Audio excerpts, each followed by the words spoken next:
storyteller with me, Nirupa, who has brought you a new story today.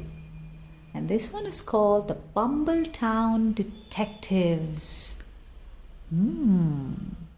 Chapter 5. The Culprit is Collared. Gracious, said Dame Edith. Not one detective was stumped by our tests. Then why not hire all three? Sir Reginald suggested. A splendid idea, Dame Edith agreed. She turned to Bumbletown detectives. Bring us the raisin bun robber, the slipper nipper, and the soup bone burglar, and we'll reward you with a feast. Yum. Basil, Osgood, and Penelope were eager to meet Dame Edith's challenge. The day's detecting had given everyone a big appetite. Let's put our heads together, said Osgood. That might help us solve the mystery faster. It looks like the Bumbletown detectives are about to solve the mystery. Can you solve it too? Here are 3 places you might want to look for clues. Near the chair shaped like a hand in the Great Hall, in the garden, and in the loom room.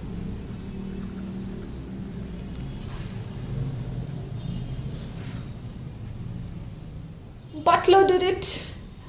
That was terrific teamwork, Sir Reginald exclaimed. I can't believe our very own Bifflebarker is the culprit.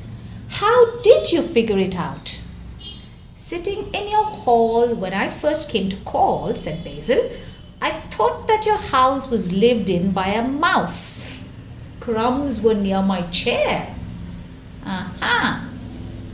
Crumbs were everywhere. I knew the thief liked raisin buns, so I followed up that trail of crumbs. Much to my relief, they led me to the thief. I'm sorry, that's where the thief is. Led me to the thief. Then Osgood explained how he had cracked the case. I had heard that your thief was burying stolen soup bones in the garden. When you gave me the tomato test, I spotted a bone next to the hole that Butler was digging. I therefore deduced that your Bifflebarker was the guilty one. That's what happened.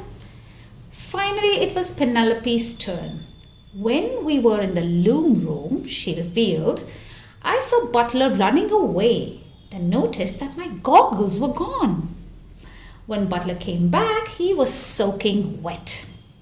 So when my goggles turned up in my goblet, I concluded that Butler had flung them into the fountain and that he had stolen Sir Reginald's slippers too. Hurrah for the world's greatest detectives! Dame Edith and Sir Reginald cried out together. Just then, the grandmother clock in the dining room chimed 6 bells. Sir Reginald, Dame Edith, and the Bumbletown detectives sat down to a banquet that included Dame Edith's soup surprise, raisin buns, pink grapefruit juice, and Reggie's world-famous oatmeal cookies. Dame Edith seated Butler at the head of the table. But that's the place of honor, Sir Reginald objected. No trouble-making Bifflebarker belongs there. Yes, he does, Dame Edith explained. If Butler sits where we can all keep a close eye on him, the strange doings in Mystery Manor should cease forevermore. Butler the Bifflebarker had hidden himself all through Mystery Manor. How many places can you find him? You might want to go back to the previous stories and flip through and see if you can spot the Bifflebarker in different places. Could be a fun exercise. Well, that brings us to the end of this story. And I hope you enjoyed it. All of you, all of them. Thank you so much, and I'll see you soon. Bye-bye.